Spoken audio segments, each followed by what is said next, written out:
and to the republic for which it stands, under God, indivisible, with liberty and justice for all.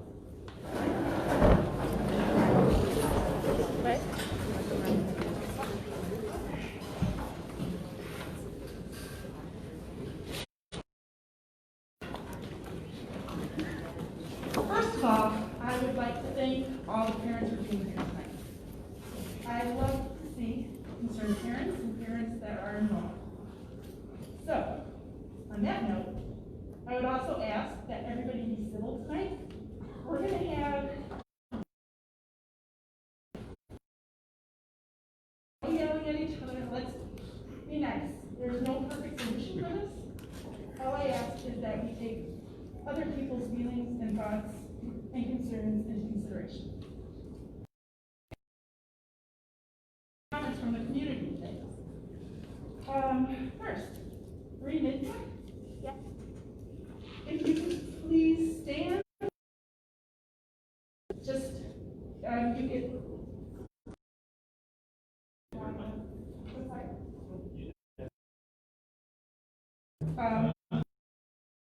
Just to let you know, you get 3 minutes to speak.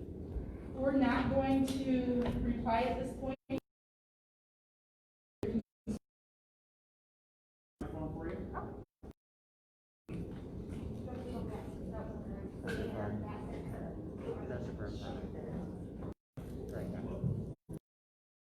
Individual children.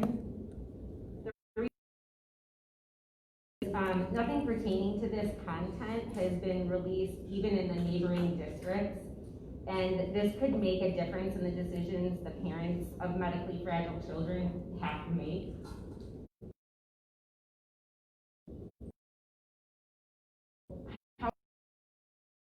A district and a board supporting our teachers and support staff.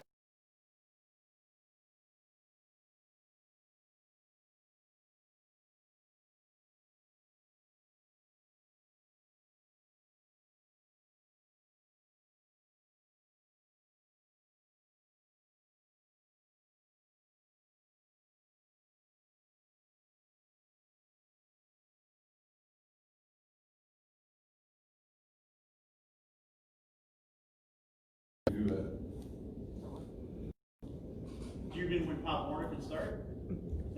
Yes, sir. Okay. National governing body as well as put safety restrictions on us. I had restrictions at the high schools.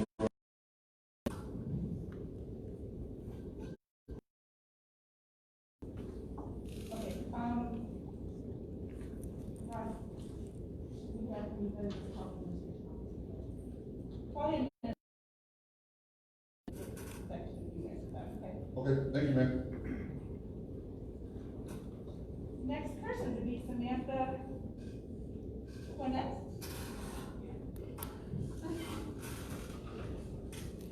Hi, Samantha Gannett. I have 2 children in Lake Prairie.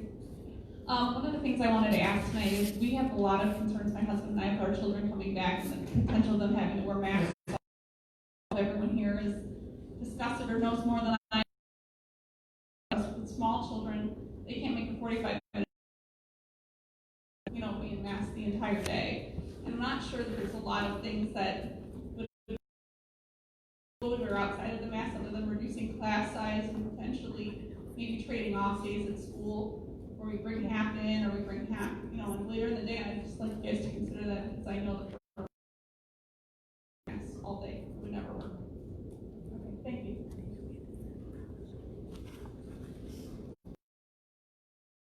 To be Gina Hathaway Crawford.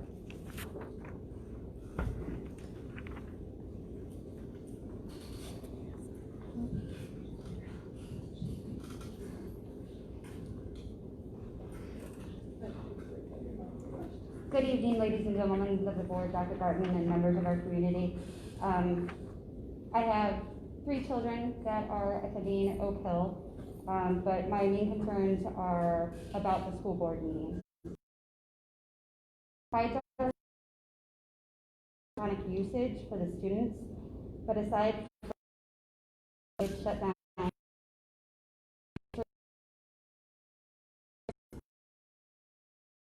other parents to view what's going on here. There are several parents who want to, but because they didn't want to bring their young meeting, they have, who can't attend. I hope you'll, in the future, decide to meet a heavily electronic usage district. The second is, I'm glad that there have been committees that have been created for open meetings. I am highly disappointed that there was no not employed by Tri-Creek, as said at the last meeting. A limited survey. I think it's great teachers, as both teachers and parents, but I do believe a broader range of voices should have been heard. And I hope that, like Crown Point has, and the last is in the same thread, that while our individual family-friendly environments, excellent communication with teachers and school administrators, the board seems to work towards the opposite. It appears that the board seems to operate in secret aside from items voted on at meetings. And while we thank the board for allowing us parents to speak at the meetings, the lack of communication from the board, aside from extremely limited agendas and reporting of minutes, there's no visible substance to the public that seems to be of any importance. Aside from our voting during the elections, there's no way for those who have elected you to hold your vote. Items of personal trust in the would be welcomed and appreciated. It would also be nice to have you, Charles and Lydia Cruz.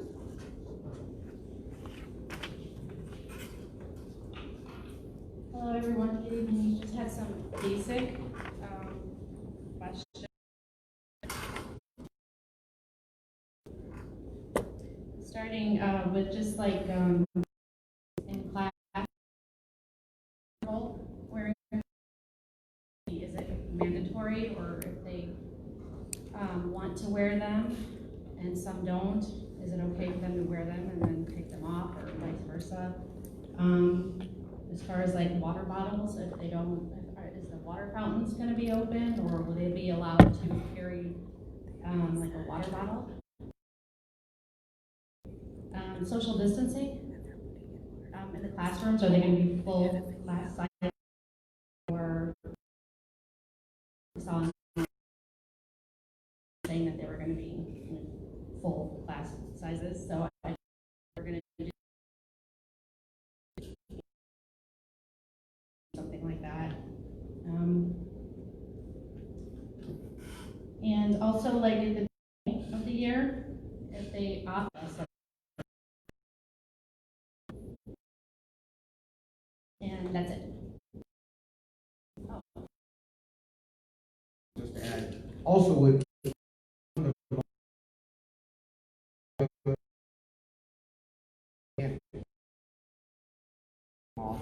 and in the classrooms, as she was saying, are they going to be full classrooms? And I don't know how much room there really is for separation there. It'd be nice to get some kind of idea before school actually starts. And like she said, if we are online, if later on, if numbers are okay and no one's getting sick, and back to school. Because I know our kids are ready to go back. I know a lot of parents are ready to send their kids back. You know, but at the same token, we want their masks. How can we feel confident that children can abstain? Mask wearing can also have serious negative health effects on our children. Prolonged mask use can cause hypoxia, hypercapnia, and heat exhaustion. If the school mandates the use of face coverings, it is ethically and legally responsible for monitoring for these negative effects in our children. In the handout I'm going to give you with all my sources for everything I'm claiming, is a list of scientific articles that demonstrate the harm that can be caused by prolonged mask wearing. Consultation with legal counsel is going to be very important for this reentry plan. The school staff will need to be trained on timely recognition of signs of mask-related illness. The staff will also be required to properly train, monitor, and intervene on improper mask handling.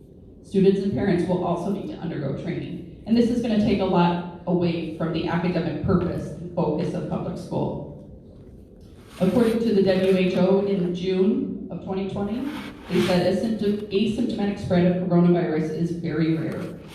Quote, from the data we have, it still seems to be rare that an asymptomatic person actually transmits onward to a secondary individual. The virus is primarily spread via respiratory droplets when someone coughs or sneezes or if they touch a contaminated surface.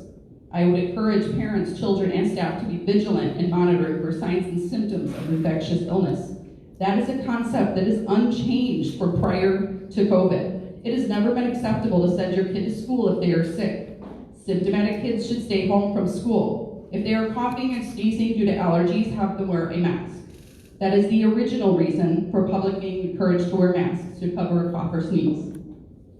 While we were factoring in so many guidelines and strategies, I believe it is important to take note of what the CDC director has listed in order of priority, being number 1, social distancing, number 2, frequent hand washing and hand hygiene, number 3, staying away from others if you're ill, and lastly, properly wearing a face covering when unable to social distance.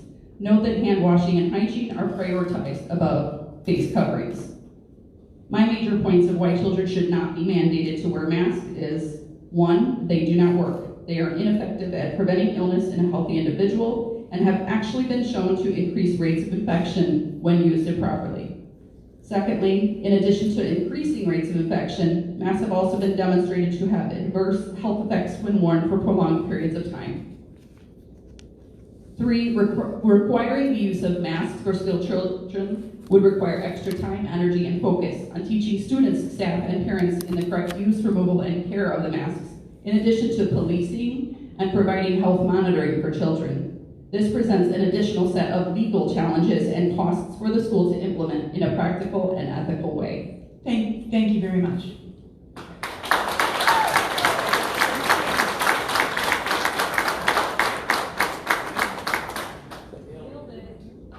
Okay, next would be Melissa Bozak.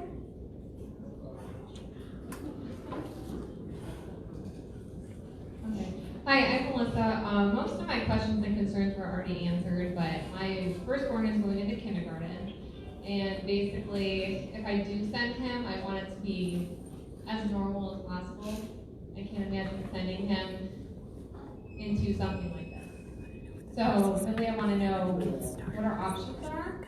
If I choose not to send my kid to school, are you going to give me information for homeschooling? I'd really like to know. Thank you. And Laura Coleman.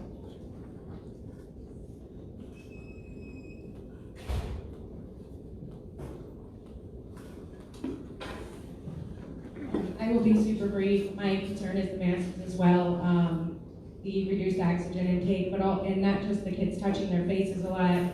What happens when they go to the bathroom and set it down by the toilet or on the cafeteria table that numerous people have touched and then possibly could infect themselves with something when they maybe wouldn't have before. I do respect people's choices to choose masks. I think that it should be an option. Like other people have stated, wear a mask if you're comfortable. Absolutely, if you're not, that's okay too. My other concern is the harsh cleaning products that will be used on top of that. I have a child with severe skin issues and allergies, so wanted to request my own natural cleaning products if that's possible as well. Thank you. Okay, I think most people's questions will be answered throughout this week. So, okay. First press under special presentations. Redesign of the Alternative School Opportunity Center program for the 2020-2021 school year.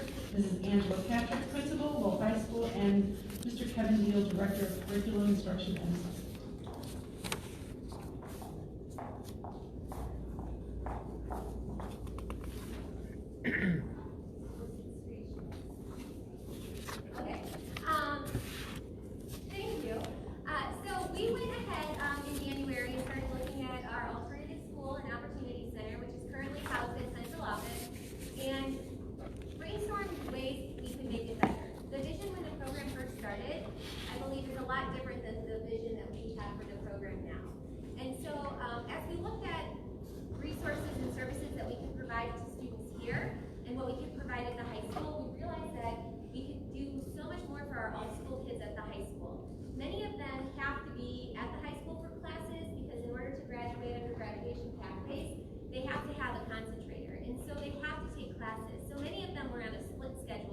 where they were leaving class early to take a bus here, and then leaving here early to get a bus back. And so a lot of time that they could have been working in class, we were transporting them back and forth. We really believe that the purpose of alt school is not a permanent thing. It shouldn't be something that kids go into their sophomore year and never come out of.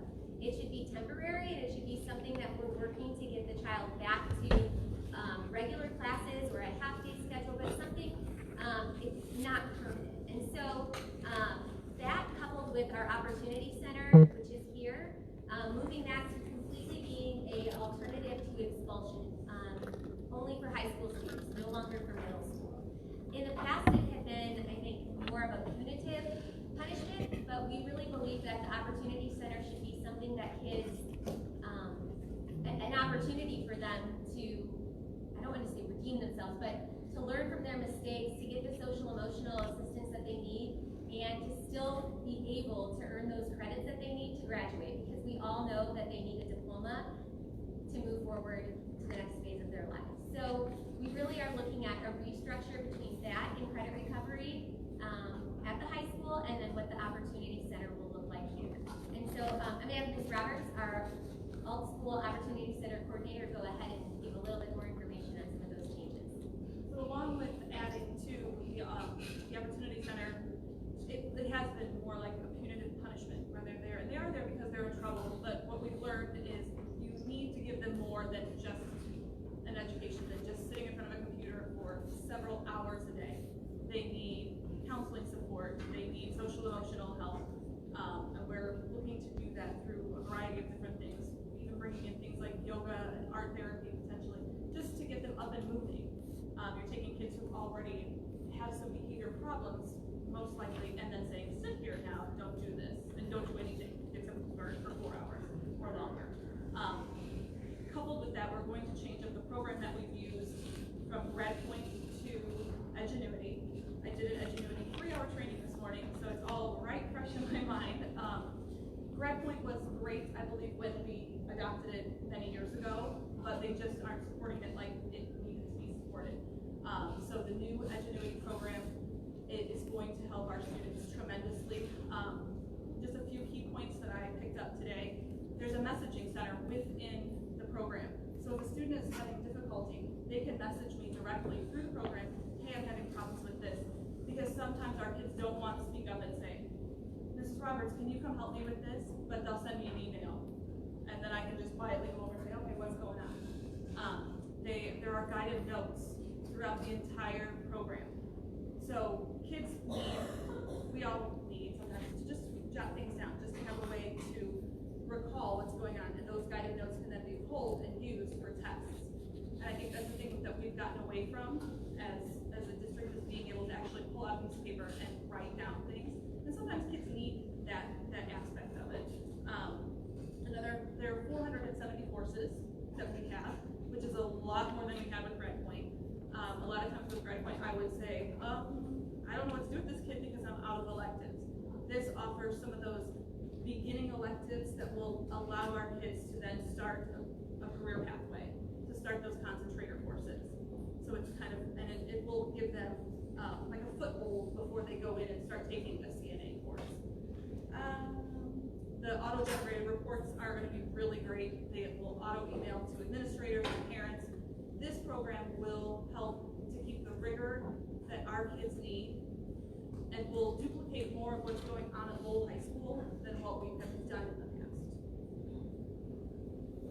past. And to the folks that are up here right now, first I just want to thank Mrs. Patrick and her administrative team, the counselors, and the teachers who are directly engaging with that program, because to kind of revision and evaluate the effectiveness of the program and to kind of break it down and build it back up again so it is much more restorative in nature, like Mrs. Patrick said, was a tremendous effort from both a logistical standpoint and a structural standpoint, and just even physical spaces. So big kudos to that team for helping and to work that, to make that happen. In addition, we looked at a number of different curriculum options, and Ms. Roberts was kind of charged with really diving deeply into them, almost as a student herself, to see which one would provide that most rigorous student expectation. so that they weren't just earning credits without actually attaining that knowledge, because that's the biggest problem with this type of a situation is we want them to actually gain that knowledge after going through a program like this. So for the time and effort that Mrs. Roberts put in to look at a whole bunch of them, to network and talk to alternative education specialists across the state on a weekly basis, it's been a tremendous feat for them, and it's been a long time coming. It's unfortunate that we got shut down in March in the middle of this, right when we were kind of starting to gain momentum, but they pushed ahead and make sure we got it done virtually to the best of our ability. So I'm very excited about the opportunity that's coming to our alternative education students, and I really want to thank them for all of their work. So thank you guys.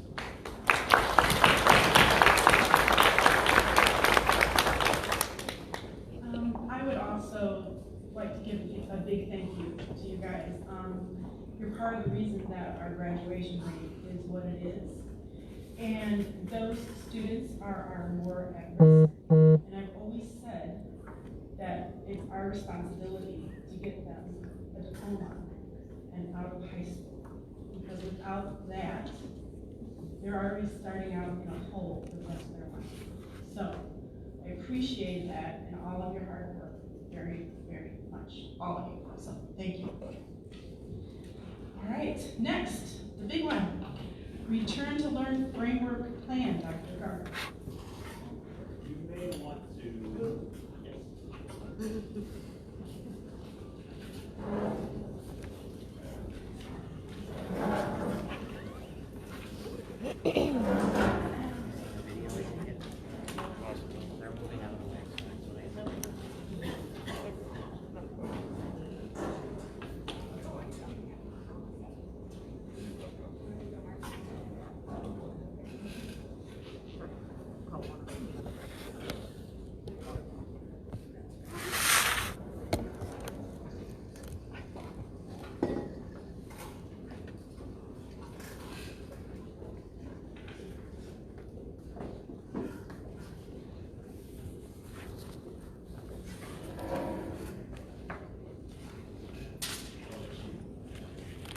As Mrs. Dumpsky said, thank you so much for being here tonight, because this is important information.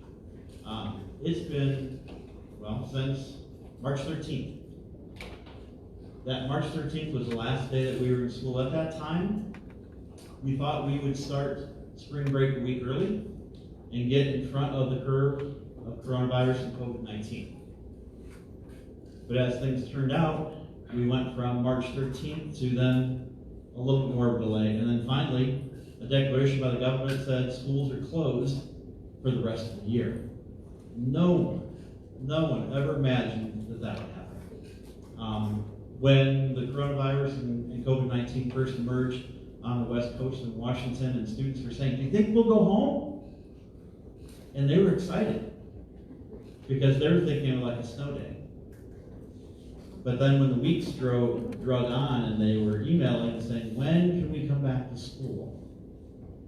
So this has been a long, difficult process. This has been a pandemic that hasn't hit in any of our lifetimes. The last one that we had was about 1918 with the Spanish flu. One was avoided in 1957, and that was another flu. But there was one researcher who saw it coming and had enough clout, was able to convince the pharmaceutical companies to produce a vaccine, and so avoided a pandemic then. This is what we have right now. Do you disagree? We are in an impossible situation with unreasonable demands. I was speaking with one of our administrators a couple of the other day. We are taking education, which is relatively unchanged for the last few hundred years in America, and upending it in 8 weeks. We're changing from what used to be the agrarian cycle of you're in school for 180 days so you can be out in the summer and help in the fields, to you are now out of school for an undetermined amount of time, and we don't know exactly what school will look like when we come back. We had great predictability for a long time. We knew the cycle. Back to school sales started in July. Back to school started in August. For some people, it started after Labor Day. But we had this predictable cycle for a long time. We don't have that anymore. When we began creating our reentry plan and thinking about what are we all about, why are we doing this, what's the most important to us, we look at one of our core beliefs, and that is we care a great deal about your kids and our staff. One of the questions asked about what are we doing for staff, and I think a number of your questions will be answered in this framework. Some you may agree with and some you may not, but we are here. And we're doing the best we can with what we've been dealt. So our core belief, we care a great deal about our students and our staff members, which then led us to, okay, so if that's what we say is really at our core, how is that going to guide us? We have our principles there. So to demonstrate what we say we believe, we have two guiding principles. That we want to provide a safe learning and working environment, and continue to provide high-quality educational experiences in a variety of formats.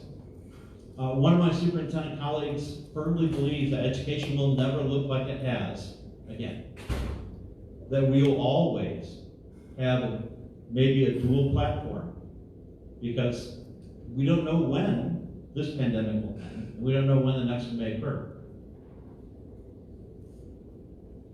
And we also thought about, I was thinking about this a lot today, of what we have in common. So we as school people, and we as parents, grandparents, what do we all have in common right now? And what we're all thinking about, the anxiety that we have, the worry that's in our minds, the concern, fear, uncertainty, anger, frustration.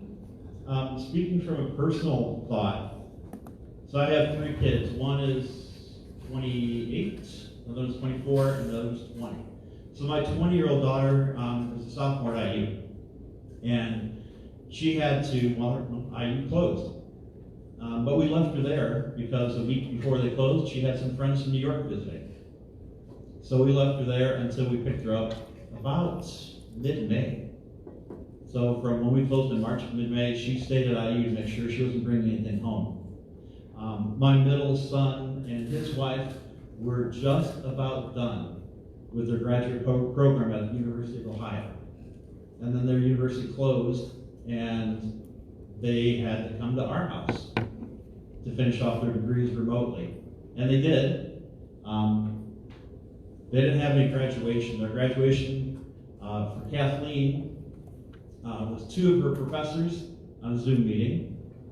Nick's was one of his professors on a Zoom meeting. So, when I'm thinking about this list, and I'm thinking about them now, both of their degrees, they have Masters in Fine Arts. She's a costume designer, he's a props artist. They should have been in New York this summer working. But all the theaters are closed until the end of this calendar year. So, I'm worrying about a lot of stuff for them. This is a great quote, and look at the date on it. 350 BC, so it's about 2,500 years old. The things we're experiencing now have been around for generations. Raising children is an uncertain thing. Success is reached only after a life of battle and worry. That's where we are right now. We're in battle, and we all worry. Worry about what will the future look like, what will happen for my kids, what will happen for my kids, what's going to happen for my 2-year-old granddaughter. So we're right there with you. We're not creating plans and possibilities without thinking about what do you need to help you feel more comfortable. And this is all we want. Every person around the world wants to return to something normal. Whatever that normal was probably, even if it wasn't great, it's probably better than what we're experiencing now. Return to something that's familiar and things the way they were before COVID-19. I think that's everyone's desire, is just let us go back to what we had before. It may not have been great, but it's better than masks, social distancing, hand sanitizer that smells like tequila. Yeah, have you found that? Look.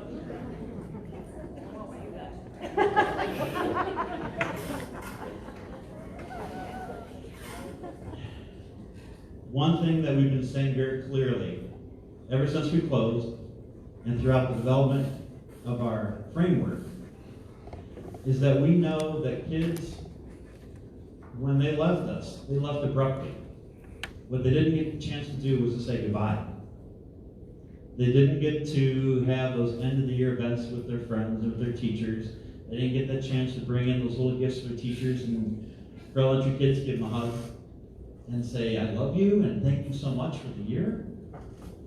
They didn't get that. So we know that the time that they've been away from us, that they've missed their friends, they've missed being in school. So what we know is that we have to make sure we take care of their hearts before we can take care of their heads. So within our framework, we have very purposely made sure that we have talked with our partners at Crown Counseling so that we have ramped up our counseling personnel for the upcoming school year.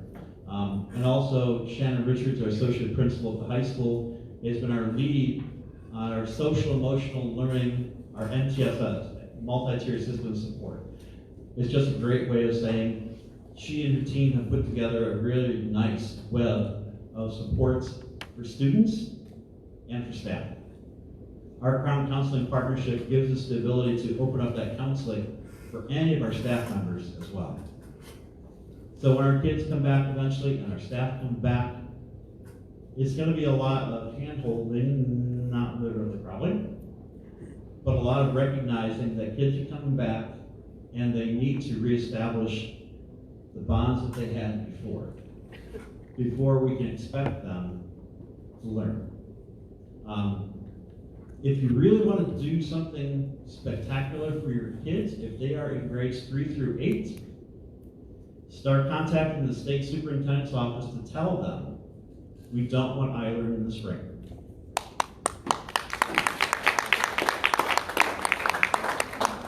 Believe it, Georgia has already decided that they aren't going to be using standardized tests. So here's the issue. We're going to be coming back. Maybe not all of our students will be coming back.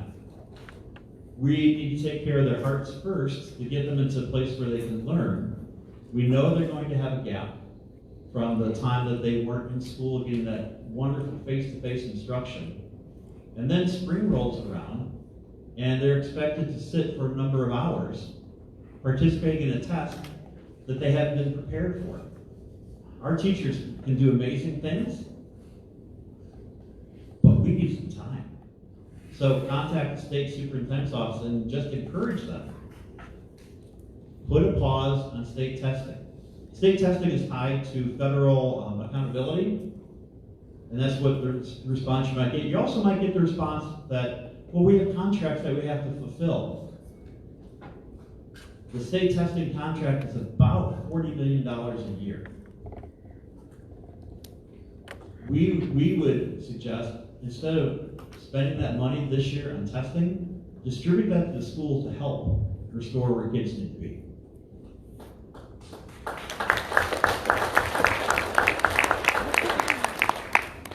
So what we put together is a framework.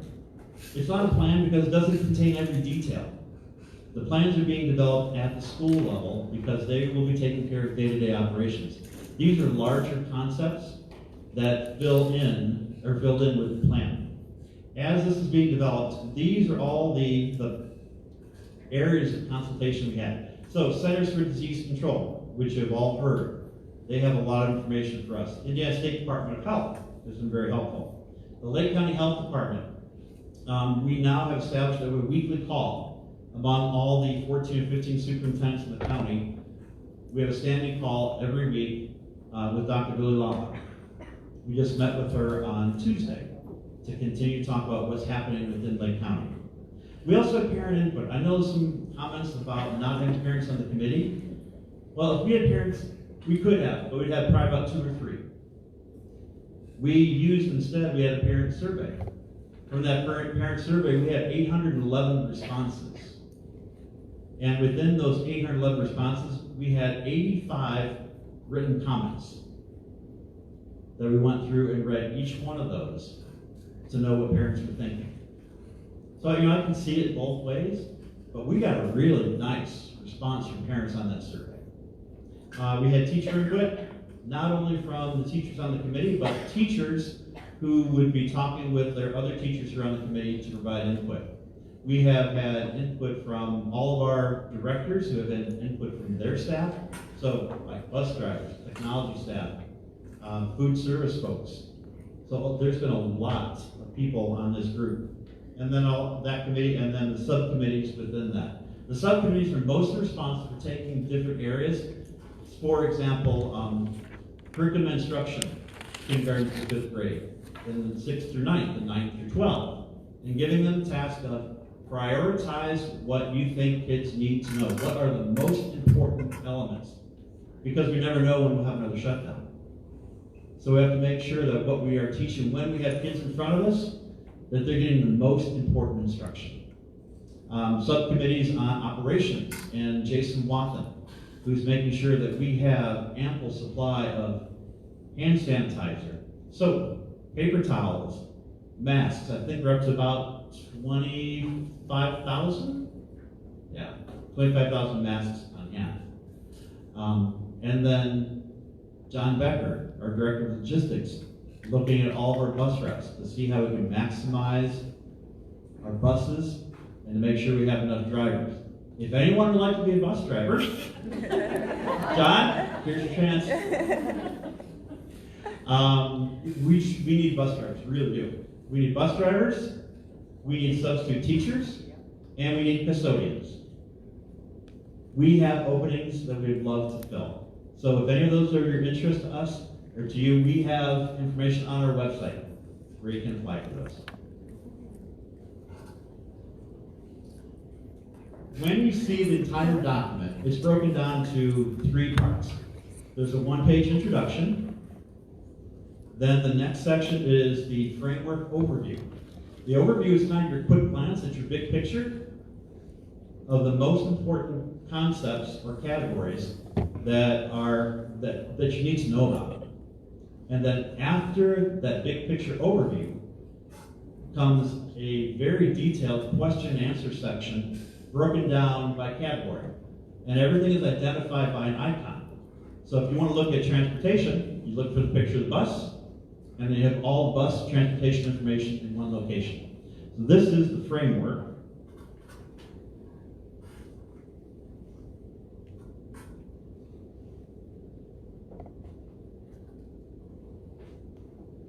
So big concepts, big ideas. School will resume on Tuesday, August 18th as scheduled. And we will go back with a traditional 5-day school week. And the length of the day will be the same as it's always been. The apple talks about what we'll do in school. So those are courses and classes that we'll have for the parents who choose to send their children back to school. And I know there's a question about online or e-learning. We have that. And this is not e-learning. This is very different. So we will have an at-home online option for parents who choose to keep their children home because of health risk, either for their own child or also if there's a health risk in the home. We know that there are some families who either the mom, dad, or maybe grandparents living with them are immunocompromised and they don't want to risk their children coming to school, getting COVID-19, and then bringing it home. There's also the online option for parents if they don't feel comfortable with their kids wearing a mask at school. So the online portion, like I said, it's not e-learning. This is so for kindergarten through 5th grade, what we are working on is having educational facilitators, and those would be licensed teachers who would help students through their lessons. But it's not an e-learning where, here are your lessons for the day, go work on them at any time that you choose.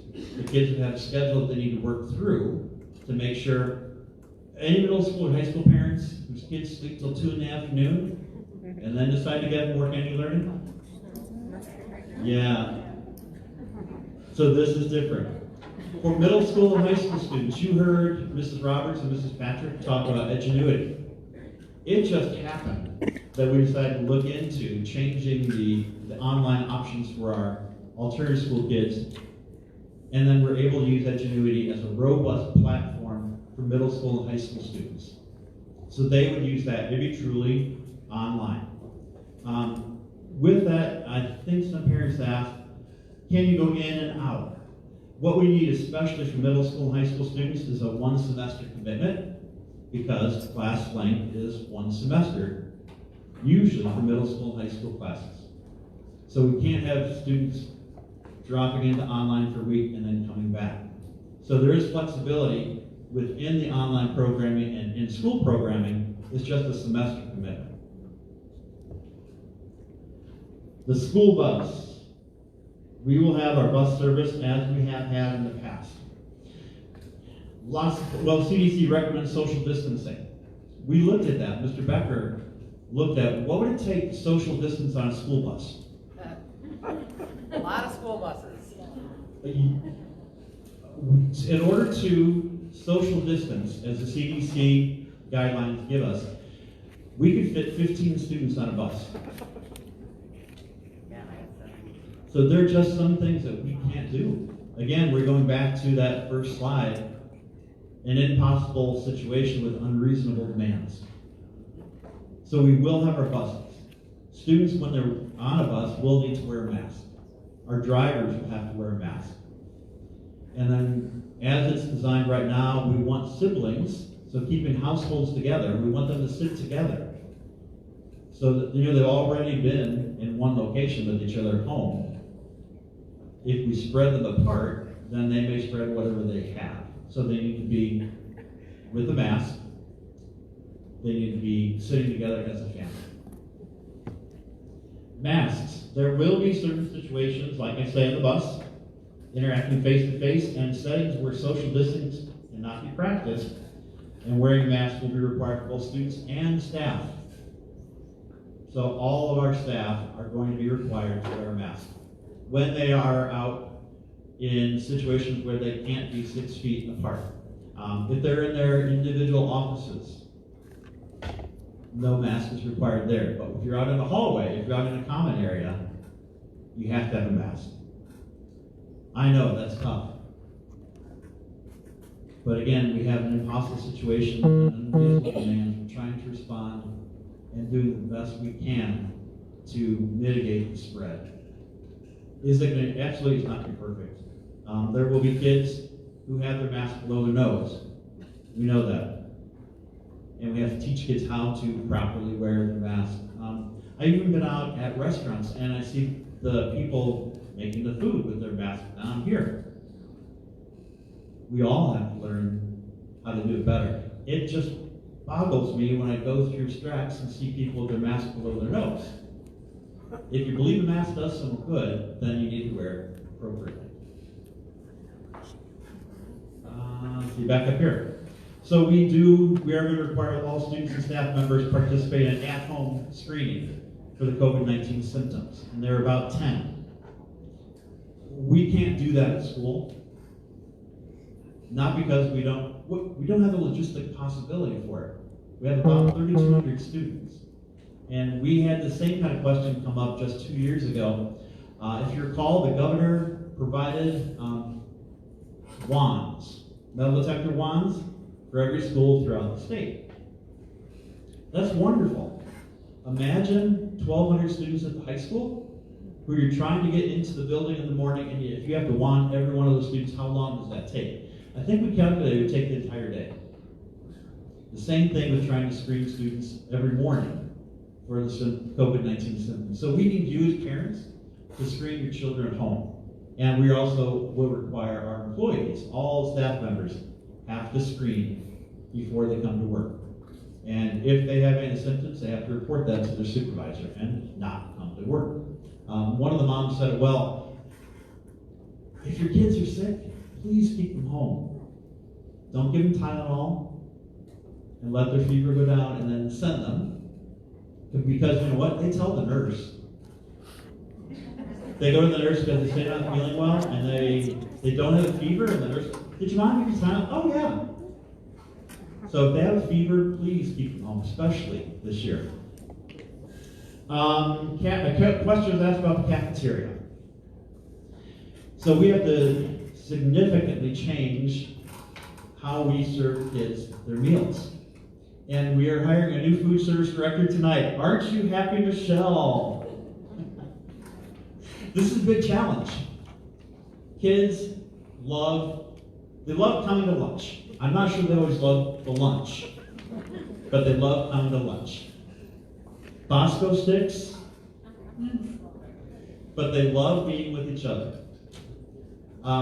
The high school has worked out a system. They've added a 4th lunch period. They had 3 last year, they'll have 4 this year, so they can spread kids out further. So the question is, will we have a cafeteria full? Last year at the middle school, the lunches were spread 6th, 7th, and 8th grade. We have to work out our plan so we don't have every table in here full. At the high school, as I said, they have now 4 periods. And we're going to try to spread kids out as best as possible with the constraints that we have. Perhaps even letting them eat outside on days that are nice. We won't have as many choices for lunch because everything's going to be prepackaged. Not to say that it's prepackaged coming into us, but we can't have self-serve. We can't have our buffet lines where we have students picking up a serving label, scooping up the pineapple onto their tray, and then putting it down for the next student to pick up. We won't have individual silverware as we have in the past where kids should pick up a fork. It all needs to be prepackaged. Students may still, of course, bring their own lunch. We will have social distancing as much as we can. We did talk about what would happen if we had an A-B schedule. The biggest barrier to that is childcare.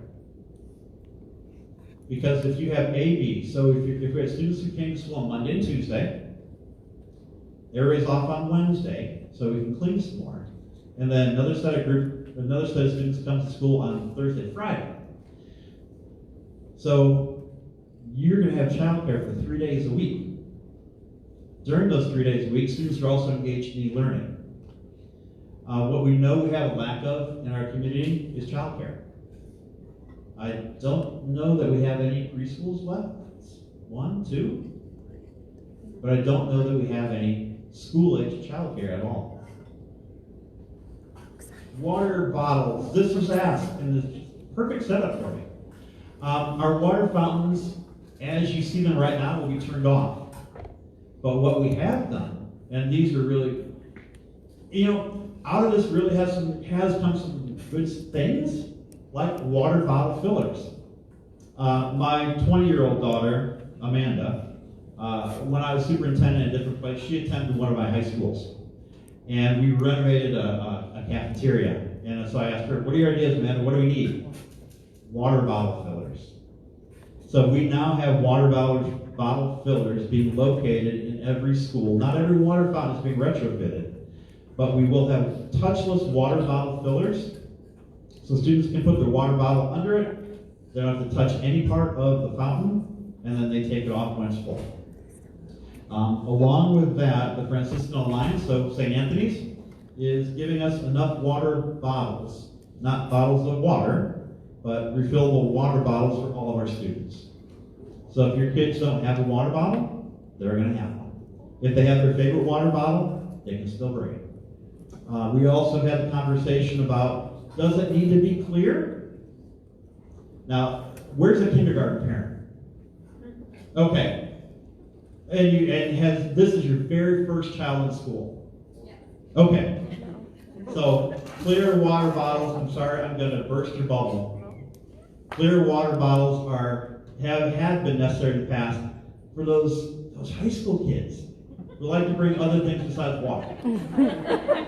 So if you have a kindergarten student, it's your very first one, and think, they'll never do that. Yeah, sorry. Oh, another byproduct of COVID-19 and masks, we think it's going to reduce our vaping. Right? So yes, kids will have access to water. Another thing that's important, elementary kids will have recess outside, of course, when the weather permits, and they will have access to their playground equipment. We're not going to shut playgrounds down Kids need to run, they need to climb. Are they gonna wear a mask at recess? No. You can't run and jump and play and huff and puff and get all sweaty when you have a mask on. Will we have to redirect them? Maybe try to stay apart maybe a little more? Yes. If we look around, has youth soccer started yet, Patty? No? Some? Yeah. Yeah, so they're already out there running around, and we need them to run around here at school too. Visitors. We do have to restrict visitor access, not allowing people into the building, because that's just, if we allow people in, that can increase our incidence of perhaps COVID-19 coming in. We have enhanced health and safety measures. We are locating hand sanitation stations throughout all of our schools.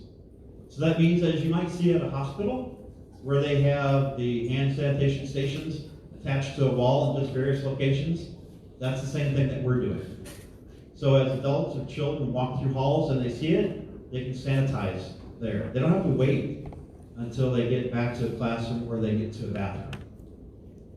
Along with that, all students will be permitted to carry hand sanitizer. So if they have that small ounce and a half, 2 ounce bottle, they can carry that with them. Athletics have already started. It was awesome this morning driving in and seeing the boys on the football team. I think they were right there, running through town. No. Who was running today? Okay. Our team is much larger than Okay. Yeah, come to think of it, they were slight. But it was great to see them out there running. So athletics has started. And then participation in extracurricular activities. So the questions come up. If your child enrolls in our online program, instead of coming back to in-person education, can they still play sports? Can they still participate in extracurricular activities? Previously, IHSA had said you had to have a certain amount of seat time in order to play sports. So they have changed that rule to make it now a local decision. And that's what we are going to do, is make it a local decision and not a blanket decision. It would be decided on a case-by-case basis after review. We may need to get medical information. We may need for an athlete's doctor to say, yes, it's okay for him to participate in sports beyond the regular physical. So even though you may choose your children the online option and stay at home because of health concerns you may have, they can still participate in the activities. We want them to be around safely their peers and to enjoy as much normalness as they can. And then our final one, our access to mental health, heart. As I said before, we know our kids are going to need support when they come back. Sadly, we know that the incidence of child abuse has gone up since we've been out of school. We also know that the incidence of domestic violence has gone up since we've been away. And that's understandable. People lost their jobs, people had their hours cut, they're stressed. All the same feelings that we are talking about tonight are happening at homes throughout our community. So that is the big picture of what the framework looks like for Return to Learn for this new school year.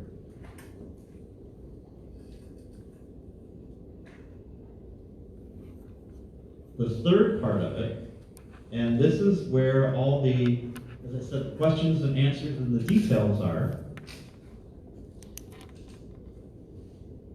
So this is the return, the big picture, and this will be emailed to all parents by tomorrow morning. So you don't have to worry about trying to take notes or take photos of it.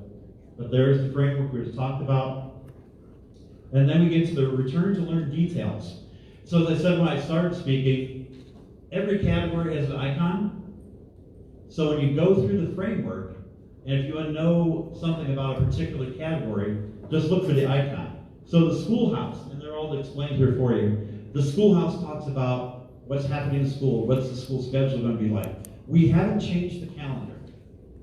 There are some places where they have, particularly colleges. They have changed when their fall break is, when Thanksgiving is.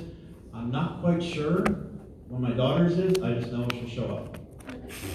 But our calendar is still the same. Doesn't mean it can't change. We just have to wait and see what happens with governor's orders. So every category has an icon, and then within that, they're all linked. So you can go to there, and then all the questions and answers are laid out for you. And I'm not going to go through all of them. I think they're probably close to 40 questions and answers. But after you're done reading those, if you still have questions, we have set up right here for you, and it's on this one as well, a new email address. So before when coronavirus just started occurring in March, we had an email account. We have a new one now. It's called Return to Learn. So if there are questions that aren't addressed in that question and answer section of our framework, that's the spot where we need you to submit your question. Some of the questions you had here tonight that I know weren't in the framework, I've written down. So with this framework, it's going to be dynamic. As we get more information or more questions and more information from the state, we'll continue to update this. So it's not a static document where it's just where you have to know what was changed. It will be ever changing, and then we'll make sure we put dates or some indicator to let you know this is new information. So that is our framework for returning. What your child's day is going to look like from day to day, from beginning to end, is going to vary based on which they're in, elementary, middle, or high school. But I can guarantee you the principals and their assistant principals and their teachers working on those subcommittees have been working incredibly hard. People haven't, you might think, okay, school's out, people can relax. They haven't. Because they're so worried about the kids. They're worried about what they need when they come back. They're worried about what's been happening to them while they've been gone. They're just worried. Not scared, but they're worried because they want to serve your kids and do a good job. So they work very, very hard to think through how do we make sure we bring our kids back safely and serve them as best we can, given the conditions that we've been given.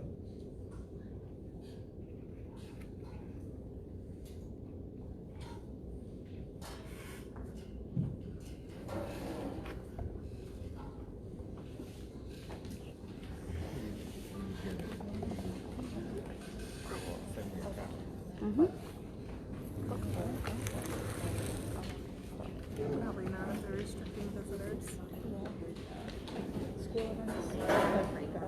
Oh, it's another bottom two string down. I didn't know. Like for I doubt that. Okay, like veterans. all right, first off, I would like to say thank you, Dr. Gardner, and to all the staff and the people that were involved on the committees. This has been something that we never thought of at all. So the amount of thought and planning that has gone into this has been overwhelming. I would also like to point out that this was all of the superintendents in Lake County making these decisions. This isn't just like the very specifics are school individual, but they basically came up with a broader framework as a group, working with the health departments and trying to decide what we could do as a group that would be best for the students. So within that framework, there are particulars, but everything was done trying to make sure that safety was the biggest concern and education. Basically, that's what it comes down to. So, all right.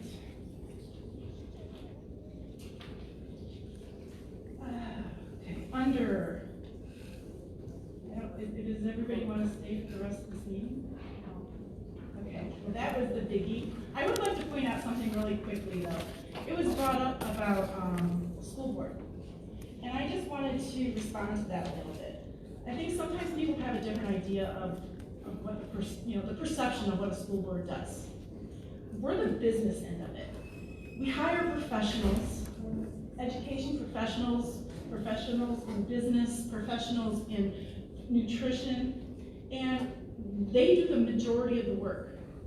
We listen to them and we make decisions, but for the most part, their decisions are done completely, or the things that they come up with, we're not involved in. We go online before meetings, and we read, lots of contracts, lots of business, and if we have questions, we can contact the individuals that are involved in it, or we ask questions at the meetings. We don't have, everything is basically open door. So it's not like, we weren't even involved in the committees for this. We trust the people that we hire to make these decisions. Now, if we have concerns, we can take it up with them after we read it, but there's nothing secretive going on, believe me. And I just want to make sure, just like when we had the alternative school demonstration here today, they'll tell us, hey, we think it needs to be revamped, we'd like to bring in more counseling or whatever, and we say, okay, and then they get their committee together, and then they give it to us here. That's when we hear about it, and they say, we're looking for, a better educational system for it. That's how it works.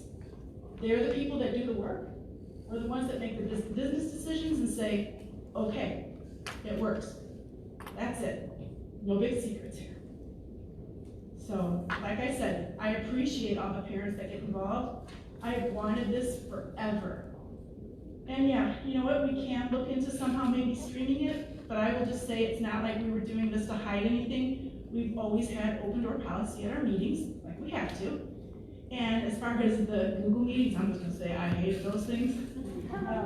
They're very uncomfortable because I can't have the people that, it's not like me here where you ask questions and you get more information and things like that. Those are kind of uncomfortable. But perhaps we can look into streaming them or doing something else. I am all for getting parental involvement. That's how I got involved. So, just saying, thank you all for your concern and we appreciate it. Just for a follow-up, I have been streaming and I've had 190 people watching. Awesome.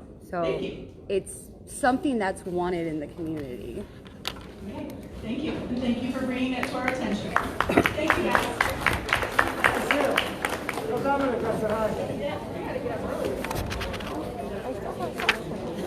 Now we get an email. We can talk about it. Dr. Garten took the time to talk to me last meeting, so at the end of the meeting. Will they? Possibly. Probably if they email it. And that address that they just gave.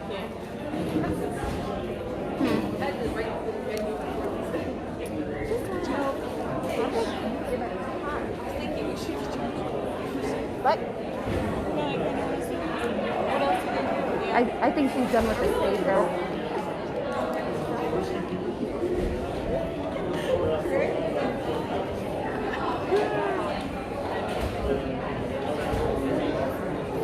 I'm not in a hurry. Okay. I will. There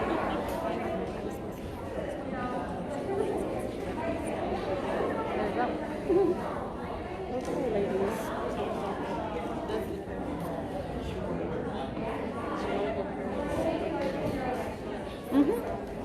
It's really sad. It's really sad. Now you got Corona. I'm also still recording.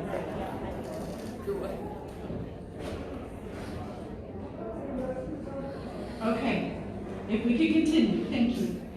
Under consent agenda, approve the minutes of the meeting held on Thursday, June 11th, 2020.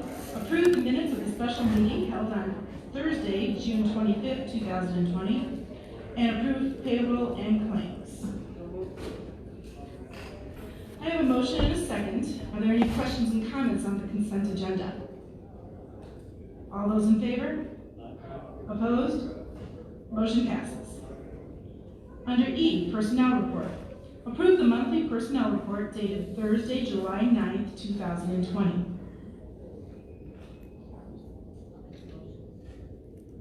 I have a motion. Do I have a second? Second. All right. I have a motion and a second. Oh, that's right. Yes. And I'm going to pull one out here. Okay. Pull here afterwards. Okay, I have a motion and a second. Any other questions or comments? All those in favor? Opposed? Motion passes. All right.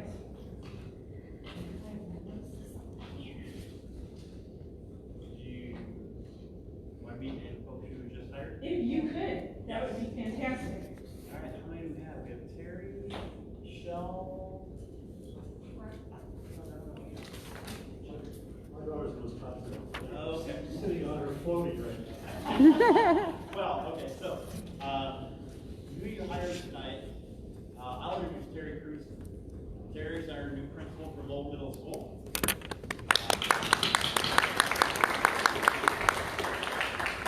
We had a committee of 15 folks who interviewed 4 candidates. We had about 20 or so applicants for the position. And we interviewed 4 candidates yesterday. And Terry was the unanimous pick of the committee. So we're very glad she could be here. Terry has 10 years principal, 11 years principal, 18 years teaching and other education type backgrounds. Terry, you want to get the board quick? As we asked yesterday, can you give us a brief history of your career in education? Okay, I'll do this quickly. I started my career in Hobart. I was a reading teacher, and I taught first grade and second grade.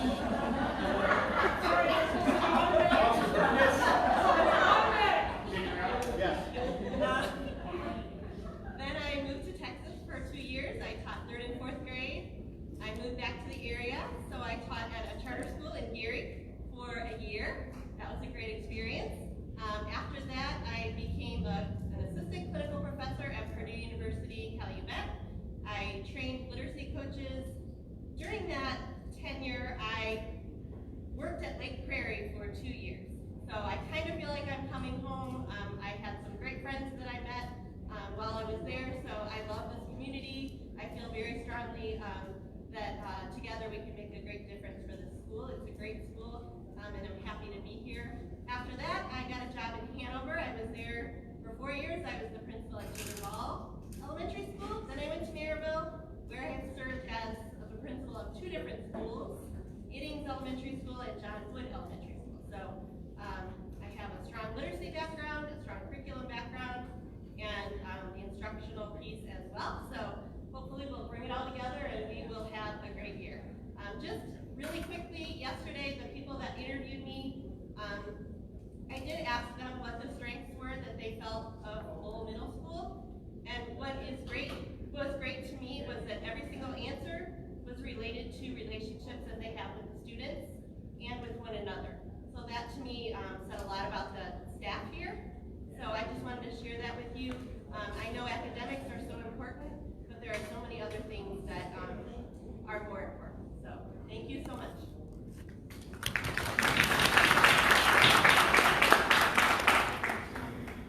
Sure, and tonight we have Michelle here, and Michelle's our new Director of Food Service here. Michelle comes from Crown Point Schools to us. She's been there for the last 12 years. She has 9 years experience in the assistant director position there, and she was the School Nutrition Association Assistant Director of the Year for 2019. She has a bachelor's in restaurant, hotel, and institutional management from Purdue Calumet. We have submitted her because you have to go through a pretty rigorous approval process with the DOE to make sure that she's credentialed and everything. So she's been submitted. I'm sure she'll fly through and fly colors. And she lives in Maryville, and I'm very happy to have her on board here.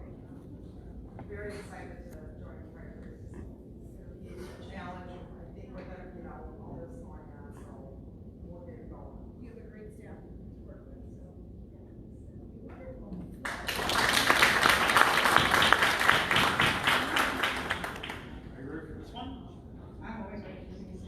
our second welding teacher. Oh. Mark Antrim is right here. And Mark will be working with Eric Woodbury. Again, it's our second welding teacher. Awesome. I come from my schooling. I've actually been teaching at Ivy Tech Mount Praise for the past 3 years, working with college and high school kids. Our strength definitely this last 8 weeks, we had to turn everything around and make the welding program virtual, which we did. We held Zoom meetings every single class period for at least 3 hours, if not more. Gave those students a lot of information as far as theory. Again, welding is just not two pieces of metal put together. It is actually science and chemistry. So we're able to implement that a little bit stronger with the students and have them have more of an understanding. I also come from a machining and welding fabrication shop for probably about 20 plus years. We took in a lot of kids from the Porter County Career Center that we would do after-school programs to help them develop skills to actually go and find a career in hands-on career type choices. Glad you're here. Thank you.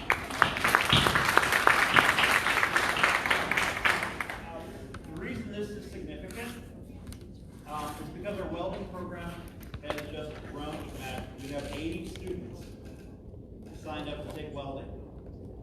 Last year, 60? Year before that? Yeah.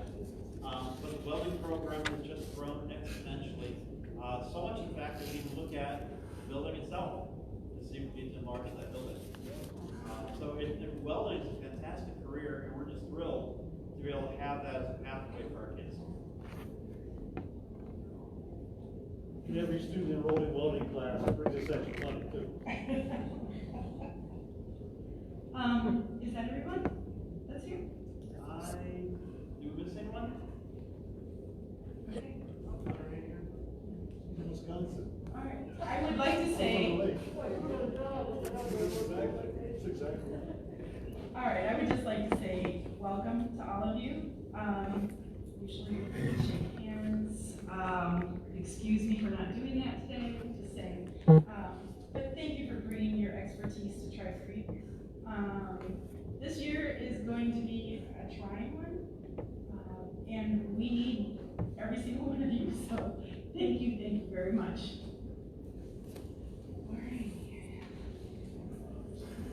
All right. And by the way, you're already passed in, so you're all going to get hired. So stay.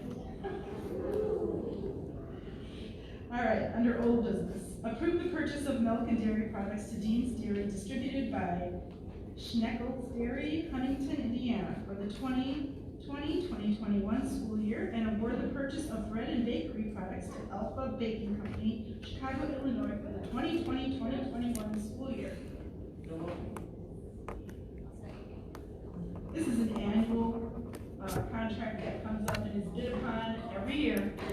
And if I could just tell you, our bill came down about $5,000. Our bread went up about $1,200, but that's still a savings. Wow, that's a big savings. So it was a successful bid.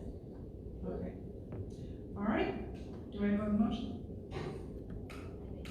Oh, okay. Did I? Okay. All those in favor? Opposed? Motion passes. Approve the recommendation for the extension of the Food to School Purchasing Cooperative and HPS Food and Supplies contract for the 2020-2021 school year. This allows us to use buying power through a cooperative, and we've been doing it for the last 3-4 years, so it's just a renewal. Do I have a motion?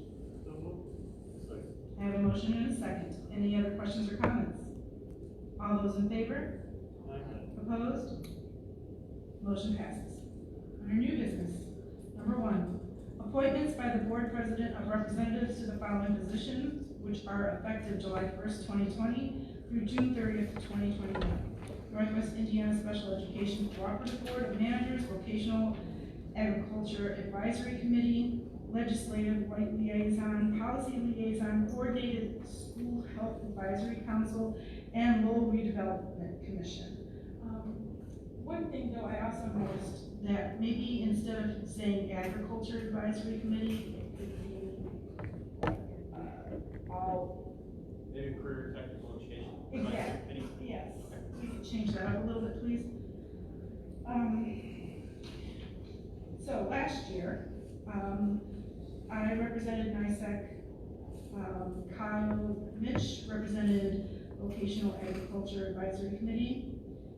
Diana, you were with the legislative. Ron Childress, you were with policy. Ron, you were also with School Health Advisory. And Deb, you weren't there that day, so you got two. Lowell Redevelopment, yes, you. Yeah, Lowell Redevelopment Commission, that just got there. So does anybody have any issues with just maintaining the same committees? Okay, then I would say that we just maintain what we had as last year. Do I have a motion for that? I have a motion, do I have a second? I have a motion and a second. Any other questions or comments on that? All those in favor? Opposed? Motion passes. Okay. Number 2, approve the Return to Learn Framework Plan for the 2020-2021 school year. I have a motion and a second. Any other questions or comments on that?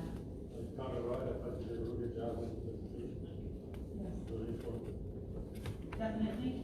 And I also want to point out again that that's a framework, and it's also going to be constantly changing with every single piece of information that comes out. And so we just ask that you understand, doing it the best that we can, with, like he said, unreasonable circumstances, and please have patience. That's our biggest concern for all of it. Kids and the students and the families are our biggest worry. Okay. All those in favor? Aye. Opposed? Motion passes. Okay. Number 3, approve the 2020-2021 Board of School Trustees meeting schedule. I have a motion and a second. Any other questions or comments? All those in favor? Opposed? Motion passes. Number 4, approve the district treasurer, $500,000, district deputy treasurer, $250,000, district fiscal services payroll, $150,000, accounts payable clerk, $250,000, public official bonds, and positional $25,000 bonds for the 2020-2021 school year. This is our annual renewal of our positional bonds and all our bonds within the district. It helps us operate safely under the state board accounts guidelines. So I ask you to approve. Insurance policy. It's insurance policies, yes. Okay, do I have a motion?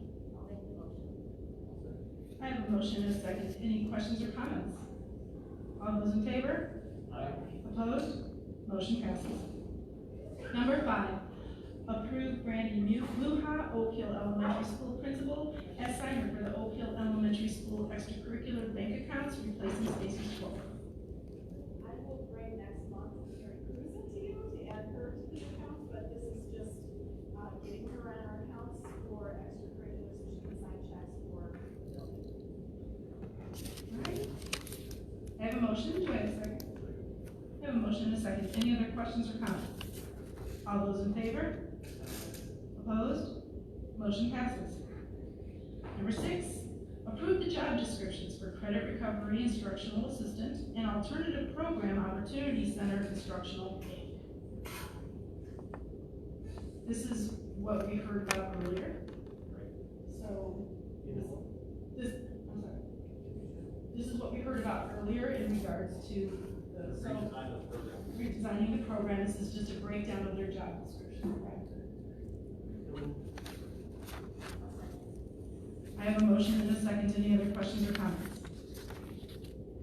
All those in favor? Opposed? Motion passes.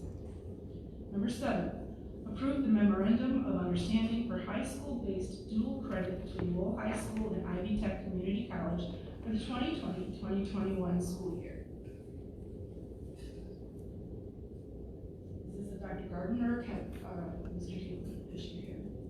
Or it could be, Mrs. Patrick.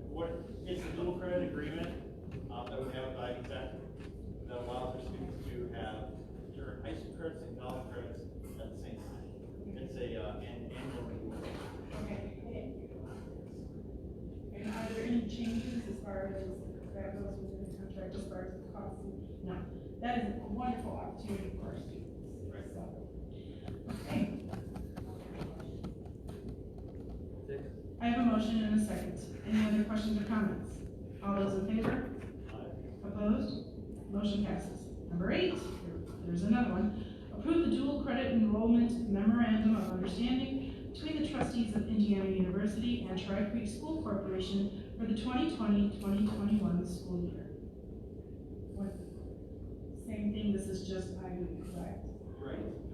And just to, because we had a question about this, in item 9 of that agreement, tuition fees and tuition waivers, that students are charged by IU at $25 per credit hour to be able to earn IU credit.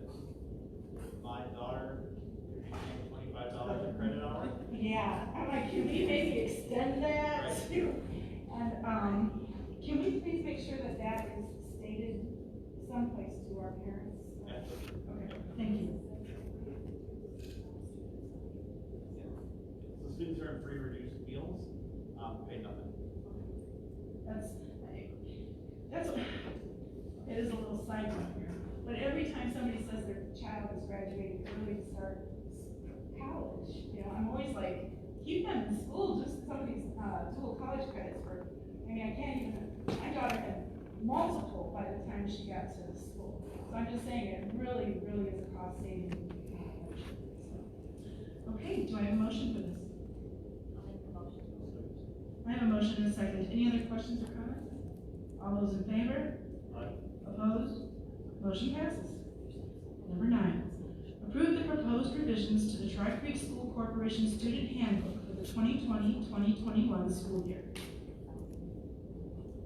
You have a copy of that in your materials there.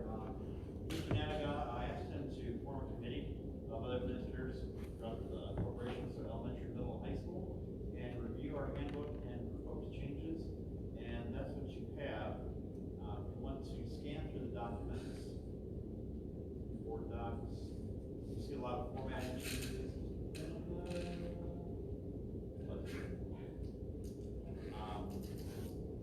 One of the changes that we made, we're recommending, is for the dress code.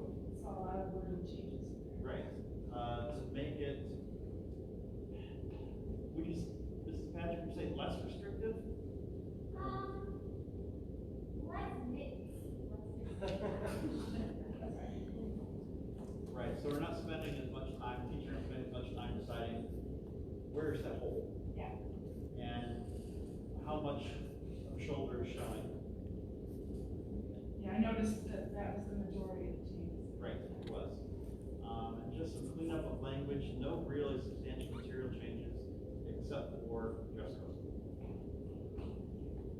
All right. I have a motion. Do I have a second? Right. I have a motion and a second. Any other questions or comments in regards to that? All those in favor? Opposed? Motion passes.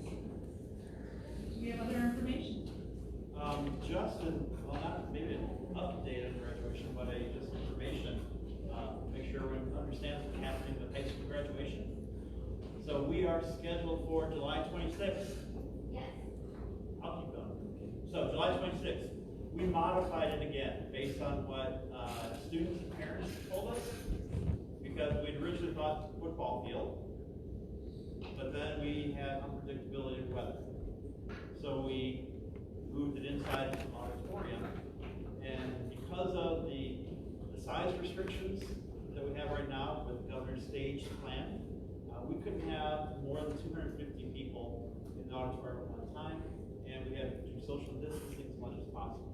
So we had to try to break it into 2 sessions. kids to sign up. We didn't segregate it by alphabet, and they had about a 2-week lead time is what they're going to have to sign up, so they could talk with all their friends and have as many of their friends as they could into one session or the other. Well, then they told us, well, we really want to be together. Okay, the only place we can have you all together is the football field. So then we have to have a backup plan, because if it rains, and we're trying to look at the long range forecast for the 26th, it looks like right now it's supposed to be 81 degrees, and it doesn't show rain. But we still have to have a backup plan. So the backup plan that Mrs. Patrick, she has worked so tirelessly at it, and always had, okay, I can do this, I can change it again. So the backup plan now is, we will look on that Friday beforehand, so the 25th, so the 24th. We'll look at the weathercast on the 24th. If there's any hint of rain, then we go to plan B, which is in the auditorium in 3 sessions, because we can't fit the social distancing guidelines, all people in there. What we are waiting for now, and we thought we'd have better news last week. As you know, Governor Holcomb has a 5-stage plan. And depending on 4 principles within his plan, how many COVID cases there are, how many hospital beds are available, how many ventilators there are, how many deaths there are, he moves the state from stage to stage. Last Wednesday, we were at stage 4. We thought, okay, stage 4, we'll go to stage 5. He surprised us and moved us to stage 4.5. What didn't change with that was the number of people you can have in one location. So it was 250, it remains 250. If we go to stage 5, then we have groups larger than 250. If we can't get to stage 5 by July 20th, well, it's even before that. This next update will probably be next Wednesday, I think. 14th, yeah. If we don't get to stage, because he only does it every 2 weeks. So if he doesn't move us to stage 5 next week, we're going to have to go to a virtual graduation, because we don't have enough, we can't have groups larger than the 250. So we're really hoping that next week we can hear stage 5. So just know that we have worked back and forth over and over and over to try to get our seniors some kind of fun closure for the year. So just really hope that we can move 4.5 to 5 next week. Also, July 12th is the senior parade. It was organized by parents, and that will be starting at high school. They have to show up at, yeah, and it's at 1 o'clock. And also Burkus, it's going through town on Route 2, right?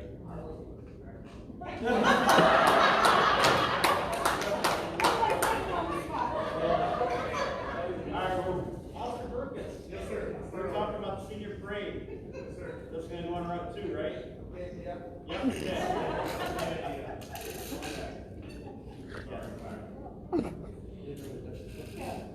I think that's all the information we have right now, but it does change rapidly. Okay. You said the parade was July 12th? July 12th. That's yeah, thank you. That's this Sunday. Do we have the time? It starts at 1 o'clock. There's station at high school. Right. Okay. Before this parade's at 1. Okay, thank you. Another side note. Just want to say thank you guys again. It seems like that's all I say to you guys, but the amount of work that has gone into this graduate, I mean, it's like they have really put a lot of effort into this. That's all I can say. And they've been trying and trying, and it seems like every time they get something set, something else happens. So you do know that if you're looking at on the 24th for the weather on the 26th, it's going to say that it's going to downpour, and we're going to change everything up, and then there's not going to be any rain on the 26th, right? You do know that's how this works, right? Okay. Because we have a sound system rented, we have a stage rented. Yeah. But we're really, so everybody keep your fingers crossed, and keep those graduates, say a little blessing for them. And again, on the football football field, so our students will be on the grass. Okay. So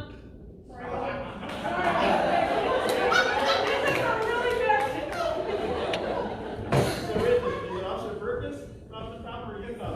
Absolutely awesome. The seniors will be on the football field. The stage we north end of the football field, so the North Star end, and then both sides of the bleachers will be available. We're not going to mark off seats. It's adults. You should be able to social distance yourselves. We can't have everybody, so the graduates have 4 tickets to bring, or 4 people can come. They have to reserve, and they did that on Monday by, the 7th, by 11:59. They should have reserved that.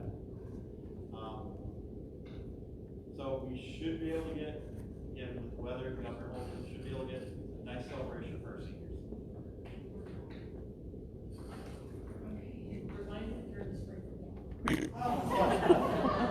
Is Patty gonna be out there checking for high heels? I'm always there. Okay, that's how we're air raiding the field this year. Oh, there we go. There we go. Okay, any other information? No? Jay, I did want to ask you, I know you've been working on, trying to do more with the internet for the students and everything. Can you give us just a little bit of a rundown on that? Yeah, we've identified some areas of our community that really need better access to internet because they just don't have a lot of broadband options, cable internet, anything like that. And so I've been working with folks at T-Mobile and Verizon to get access to some hotspots. We identified about 35 families, I think it was, that had some extreme difficulties engaging in e-learning while we were out. And so I drove around the little hotspots, all those locations, and just finished that up with another group just about 2 days ago. And of those 35 or so families, we found that about 33 of those are going to be able to get stable internet access with some of these hotspots. Still a few areas that are very densely wooded, and there's just not a lot of great solutions for them, so we're still looking, but it's looking very positive. Thank you. Yeah, that's a big issue. And the thing is, we're thinking, oh, we're going back to school, so it's not as big of an issue, but we still have some students that will be working from home, and we never know. One day we could get the same phone call that the schools are closed. So it's something that is always we need to get it taken care of. So I really appreciate that. And I hope all the families that are having issues are definitely getting a hold of the district. Okay, any other questions or comments before?